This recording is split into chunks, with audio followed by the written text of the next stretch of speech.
अबलीस की दास्तान। अबलीस के वालिद का नाम चलीपा था और कनीत अबू अलुहवी थी। उसके बाप चलीपा का चेहरा बबर शेर जैसा था। वो नहायत कद्दावर और बहादुर था और उसका लक़ब शाशीन था। इसकी कौम इसे शाशीन के नाम से मुखातब करती थी, जिसके मानी दिल हिला देने के हैं। शाशीन की तमाम कौम पर धाक बैठी हुई थी और कौम का बच्चा बच्चा शाशीन का एहतराम करता था, क्योंकि उसने जन्नात की बेतहाशा कौमी मुख्तलिफ फतूहात से अपने ज़ेर की थी। अबलीस लाइन की वालिदा का नाम तबलीस था और उसकी वालिदा का चेहरा भेड़िए की मादा की तरह था और इसका लक़ब ज़बी था। वो भी अपने शोहर की तरह नहायत दलेर और ताकतवर थी। उसने भी अपने खावन के हमराह बेतहाशा जंगें जीती थी। उस हद तक बहादुर थी कि सारी कौम जन्नात के बच्चे बच्चे की जुबान पर था कि तबलीस के होते हुए दुनिया की कोई ताकत हमें ज़ेर नहीं कर सकती है। जन्नात कौम की सरकुशी जब हद से बढ़ गई, जब झगड़े फसाद से ज़मीन लर्ज़ उठी, तो आसमानों से फरिश्तों को हुक्म आ गया कि जाओ उन सरकश जन्नात को मार फेंको। बक़ौल अबलीस के कि मेरी माँ तबलीस ने फरिश्तों के साथ जंग करते हुए बहादुरी के वो जौहर दिखाए कि देखने वाले इशिश कराटे। लेकिन मुश्किल ये थी कि जिन और फरिश्तों का कोई जोड़ नहीं था, और ख़ुद मेरा यानी अबलीस लाइन का भी ये ख्याल था कि अम्मा जान की बाइदस क़ियास बहादुरी के मुकाबला में फरिश्तों ने आकर सख्त गलती की है और उन्हें बड़ी अबरतनाक शिकस्त होगी। लेकिन अल्लाह जाने क्या हवा कि हम कमज़ोर पड़ गए और फरिश्ते हम पर गालिब आते गए। उस अजीब व गरीब जंग का समा कुछ ऐसा नाकाबिल फ़हम था कि सारी कौम हैरत में थी। फरिश्तों का वार हम पर खूब पड़ रहा था, लेकिन हमारा वार कुछ ऐसा ऊंचा और बज़दिलाना पड़ रहा था कि हमें खुद हैरत होती थी। कौम जन्नात का जो बच्चा बच्चा मेरी माँ और बाप की बहादुरी के गुण गाता था, आज इन्हीं को फरिश्ते दर्दनाक तरीक़ियों से मार रहे थे। इसी दौरान मेरी वालिदा और मेरे वालिद जंग में मारे गए। मैं उस वक्त शादीशुदा था। मेरी मलिका और बेटा मरता भी मारे गए। चूंकि अबलीस के वालिद का चेहरा शेर की तरह और वालिदा का चेहरा भेड़िए की तरह था, लहजा इल्म क़याफ़ा की रूह से अबलीस में दोनों खसूसियात हैं, यानी वो नहायत खुददारो सरकश और मुकार है, और साथ ही नहायत खुद गर्ज, फ्रीबी और धोखाबाज भी है। फरिश्तों और कौम अबलीस जन्नात के दरमियान जो जंग हुई थी, उसमें जो जन्नात क़ैदी बनाए गए, उन क़ैदियों में शहज़ादा अबलीस भी मौजूद था। फरिश्ते जब बारगाह ताली में हाजिर हुए तो उनको हुक्म हवा अज़ाज़ील की बेहतरीन तरबीत करो। चनाचा फरिश्तों ने अबलीस की तरबीत बेहतरीन अंदाज से की। अल्लाह जल जलाला के रतबा और जाह व जलाल से आशना किया गया। इबादत और रियाजत के तरीक़े व आदाब समझाए गए, यहाँ तक कि पहले आसमान वालों ने उसको आबिद का कहा, दूसरे आसमान वालों ने ज़ाहद, तीसरे आसमान वालों ने आर्फ, चौथे आसमान वालों ने वली, पांचवीं आसमान वालों ने तक़ी, छठे आसमान वालों ने खाश और सातवीं आसमान वालों ने अज़ाज़ील के लक़ब से मलक़ब किया। चंद ही अरसे में ये अपनी फितरी तेज़ी व तरारी के सबब सब कुछ सीख गया, और वही फरिश्ते जो कभी उसके मालम व उतालिक थे, बहिक्म खदावंदी इल्म आलिया में अमदाद लेने लगेगे। रफ्ता रफ्ता अज़ाज़ील अपनी काबिलियत के बाउस फरिश्तों का उस्ताद बन गया। सुभान अल्लाह! कुदरत भी कैसे कैसे अजूबे पेश करती है। अबलीस अपनी इबादत व ज़ाहद में इतना मक़रूर हवा कि मुख्तलिफ आसमानों में इसके मुख्तलिफ रतबे बने। अज़ाज़ील से अबलीस शैतान। तीर दर मनसूरा। अल्लाह तबारक ताला का हमेशा से एक दस्तूर है कि वो अपनी राय को सबसे अलग थलग रखते हैं और किसी को भी उस अमर की खबर नहीं हो पाती। अल्लाह तबारक ताला फरमाते हैं कि मैं जिसे चाहता हूँ अज़्ज़त देता हूँ और जिसे चाहता हूँ ज़िल्ल देता हूँ। पैदाइश आदम अलैहिस्सलाम और खिलाफत अलाई का बयान।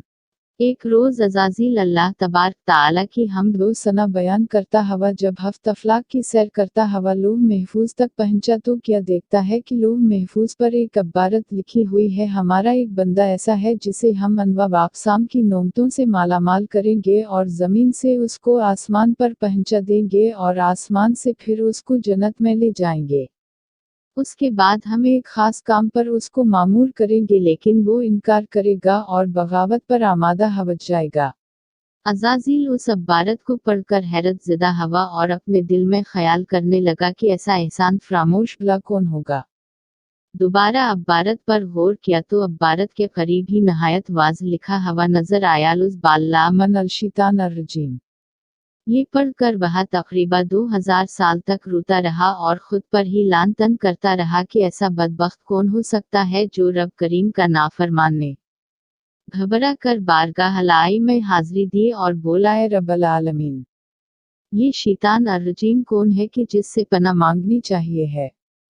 अल्लाह तबारक ताला ने फरमाया कि हमारे एक बंदा है जवान व अक़साम की नोमतों से सरफराज किया जाएगा, लेकिन हमारे एक हुक्म को न मानने के बाउस मरदूद बारगाह हवज जाएगा। अज़ाज़ील ने अर्ज की, बार अल्लाह, मैं उस मिलोन को देखना चाहता हूँ। अल्लाह तबारक ताला ने फरमाया, सयोफी तेरा तू जल्द इसे देखेगा। अज़ाज़ील इसी सोच बचार में हज़ार साल मुबतला था कि इसे मालूम हवा के आदम अलैहिस्सलाम का पतला तैयार किया जा रहा है। उस पतले का सर मक्का माज़मा की खाक, गर्दन बैत अल मक़दिस की मिट्टी, सेना आदम की खाक से और पश्त व शकम हिंदुस्तान की सरजमीन की मिट्टी से, हाथ मशरिक की खाक और पैर मगरिब की ज़मीन से तैयार होंगे और बाकी गोश्त पोस्त वगैरह तमाम ज़मीन की मजमूई खाक से बनेंगे। और उसके अलावा उसमें आग, पानी और हवा को भी शामिल किया जाएगा।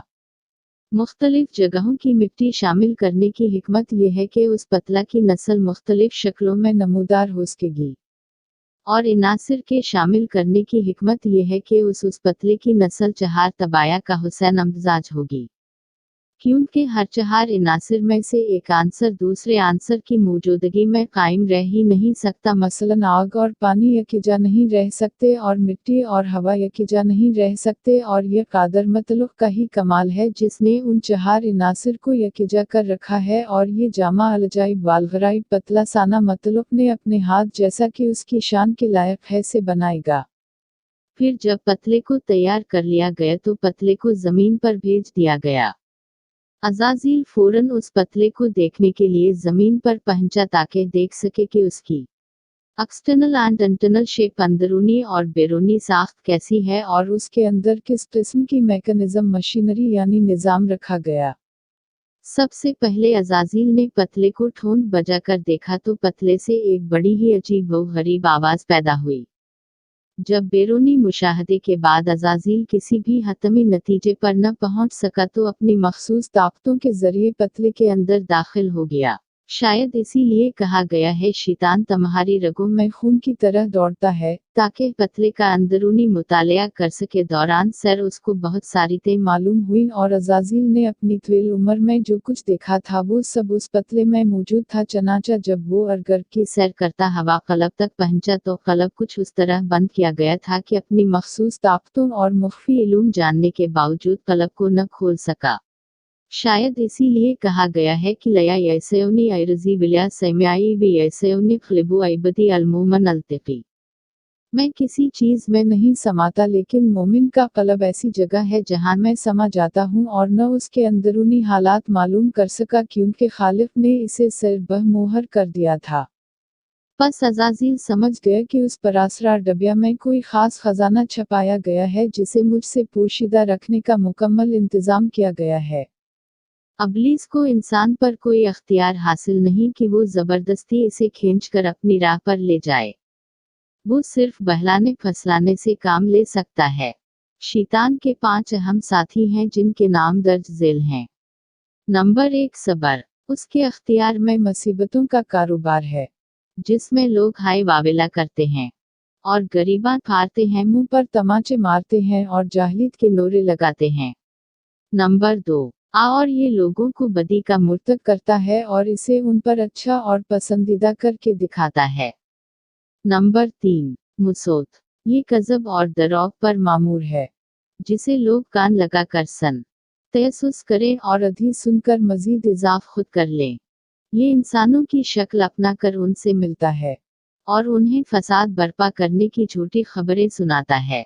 नंबर 4 दासम। ये आदमी के साथ घर में दाखिल होता है और घर वालों के ऐब दिखाता है और उन पर गजबनाक करता है। नंबर 5 जिकनियूर। ये बाजारों का मख्तार है। बाजारों में आकर ये किस्म तैम कैबदी और बददियांती के झंडे गाड़ता है।